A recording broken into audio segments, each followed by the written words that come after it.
Hello दोस्तों, नमस्कार। एक बार फिर से स्वागत है आप सभी प्यारे दोस्तों का स्टडी विक्रम यूट्यूब चैनल पर। दोस्तों कैसे हैं आप लोग? उम्मीद करता हूं शानदार, जिंदाबाद, जबरदस्त होगी। साथियों, एक वैकेंसी, और भाई साहब वैकेंसी का नाम आपके चतुर्थ श्रेणी कर्मचारी की वैकेंसी। फॉर्म इसके ऑलरेडी शुरू हो चुके हैं। 19 अप्रैल इसकी लास्ट डेट है और राजस्थान की सबसे बड़ी वैकेंसी जो है ये अभी तक की है। अब इस दरमियान भाई साहब काफी सारे दोस्तों का सवाल ये है कि भैया इसमें काम क्या क्या करना होगा। फॉर्म तो भर देंगे, ठीक है, लेकिन वैकेंसी का नाम है चतुर्थ श्रेणी कर्मचारी, तो भैया काम क्या करना होगा? क्या हमें झाड़ू पोछा करना पड़ेगा? क्या हमें चाय पिलानी पड़ेगी? क्या काम कैसे करना होगा, है ना? आपके यही सवाल है और इन सभी सवालों के जवाब जो है मैं आपको देने के लिए आया हूं।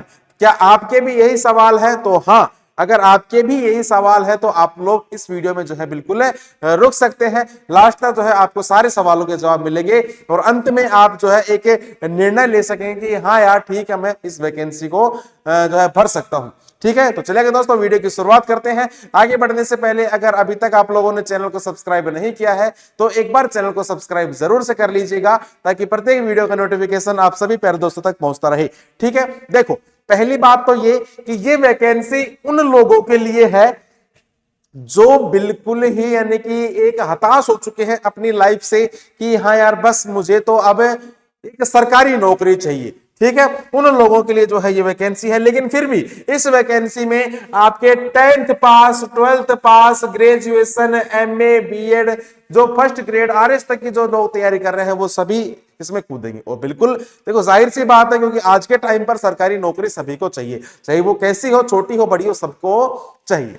ठीक है, अब पहली बात तो ये, मैं एक बात ये क्लियर करना चाहता हूं उन साथियों से कि जो बड़ी वैकेंसी की जो तैयारी कर रहे हैं, अगर आप केवल अपने अनुभव के लिए ये वैकेंसी भर रहे हैं तो भाई साहब अभी मत भरिएगा। क्योंकि मान लीजिए आपका सिलेक्शन हो भी जाए और फिर आप ये कहो कि नहीं नहीं मैं तो 4th ग्रेड में लगूंगा क्या, अपन तो ऐसा ही बढ़ेंगे, अपन तो आरएस की तैयारी कर रहे हैं, अपन तो फर्स्ट ग्रेड की तैयारी कर रहे हैं, मैं नहीं करूं।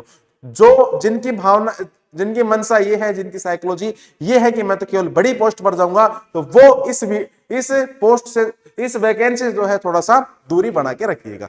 दूसरी बात, काम क्या करना होगा? तो भाई साहब पहली बात तो नाम से पता चल रहा है कि चतुर्थ श्रेणी कर्मचारी यानी कि 4th ग्रेड की वैकेंसी है। अरे स्कूल गए होगे कभी, देखा है क्या स्कूलों में चपरासी होता है? देखा है कि स्कूलों में चपरासी होता है ना, झाड़ू लगाना। तो बिल्कुल भाई साहब देखो, झाड़ू आप लोग लगा सकते हैं, लेकिन आपको अगर यह बोला जाए कि जाओ टॉयलेट साफ करके आओ, तो वो इस चतुर्थ श्रेणी कर्मचारी का काम नहीं है। क्योंकि वो काम किसका है? एक सफाई कर्मचारी का काम है। जहां तक है आपको झाड़ू भी नहीं लगानी पड़ेगी, झाड़ू भी नहीं लगानी पड़ेगी, क्योंकि बड़े डिपार्टमेंट्स में जो है अलग अलग काम जो है डिवाइडेड होता है। एक जो सफाई का काम होता है, किसका होता है? ये आपके सफाई का काम होता है सफाई कर्मचारी का, और हर डिपार्टमेंट में जो है सफाई कर्मचारी अलग से अपॉइंट किया जाता है। ठीक है, पहले सवाल का जवाब मिल गया। क्या झाड़ू लगाना पड़ेगा? नहीं। हाँ, ये हो सकता है तुम्हारा जो ऑफिस है, जिस अधिकारी के अंडर में आप काम करेंगे, उसकी मान लो उसकी टेबल है तो टेबल पर कपड़ा मार दिया, उसका जो बैठने की जो कुर्सी है, कुर्सी पर कपड़ा मार दिया, तो वो कोई इतनी बड़ी बात नहीं है। ठीक है, क्या चाय पिलानी पड़ेगी क्या? तो बिल्कुल हाँ भाई साहब, चाय वगैरह तो आपको पिलानी पड़ेगी। मान लो आप किसी अधिकारी के अंडर में आपकी जॉब लग गई और अधिकारी से मान लो कोई मीटिंग हो रही है, उस मीटिंग में क्या होगा? उस मीटिंग में आपको क्या है, चाय भी लेके जानी पड़ेगी। चाय ले जा रहे हो तो भाई साहब बर्तन भी धोने पड़ेंगे, सीधी सी बात है। क्योंकि 4th ग्रेड का काम है तो 4th ग्रेड का काम तो होता ही है ना? तो चाय वगैरह भी आपको जो है पिलानी पड़ेगी। इसके अलावा और क्या काम होगा? काम कैसे करना होगा? इसके अलावा आपका और काम होगा आपका फाइलों का। और काम क्या होगा आपका भाई साहब? फाइलों का काम होगा। फाइलों का काम कैसे भैया? ठीक है, मान लीजिए मैं जो है पियोन हूं, है ना, 4th ग्रेड में मैं लग गया और मेरी जो ड्यूटी है किसी अधिकारी के अंडर में आ गई। ये अधिकारी मुझे बोलेगा कि विक्रम जा ये फाइल लेके इस अधिकारी के पास जा और इनकी टेबल पर रख दे। तो ये मेरा काम होगा, फाइलों का क्या? आदान प्रदान करना। क्या?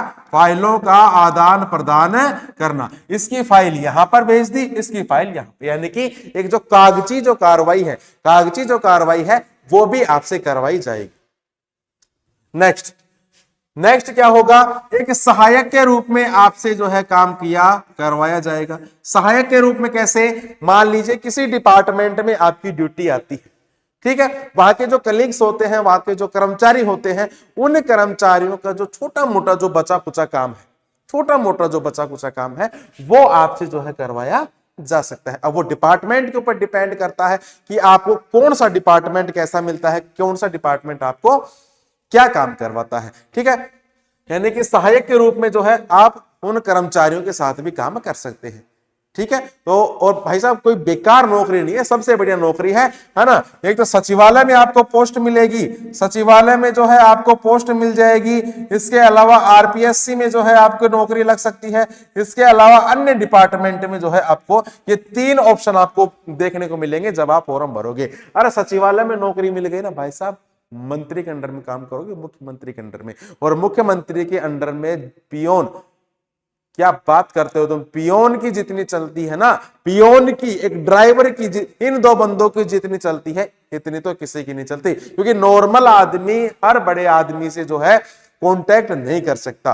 क्या तुम किसी विधायक को भी जानते हो? क्या तुम्हारे कांटेक्ट में है क्या कोई विधायक? नहीं है। लेकिन विधायक के जो आसपास के जो लोग हैं वो तुम्हारे कांटेक्ट में हो सकते हैं। तो वही चीज ये है, अगर मान लो तुम्हारी सचिवालय में जॉब लग गई, मान लो मुख्यमंत्री जी के आवास पर तुम्हारी, सॉरी, मुख्यमंत्री वो कार्यालय में जो है तुम्हारी जॉब लग गई, तो सोचो कितनी रेपुटेड जगह पर आप जाओगे। इसके अलावा मान लो यहां पर नहीं है तो आरपीएससी में लग गई, तो बड़े बड़े अधिकारियों के अंडर में काम करोगे। इसके अलावा अन्य डिपार्टमेंट, यानी कि जो भी अन्य डिपार्टमेंट, मान लीजिए तहसील हो गया, एसडीएम ऑफिस हो गया, इसके अलावा एक्शन ऑफिस हो गया, जो भी सरकारी जो भी कार्यालय है उनमें आपकी रैंक वाइज के हिसाब से पोस्टें मिलेगी, ठीक है। तो भाई साहब नौकरी कोई भी बुरी नहीं है, आप लोग बिल्कुल भी बहकावे में मत आइएगा। कोई फलाना तो ये कर रहा है ना, मैं 4th ग्रेड में लगूंगा, क्या ये तो चपड़ासी की नौकरी है, मेरे से तो वहां पर झाड़ू निकलवाएंगे, मेरे से तो वहां पर ये करवाएंगे वो करवाएंगे। भाई साहब सरकारी नौकरी है, ये याद रखना,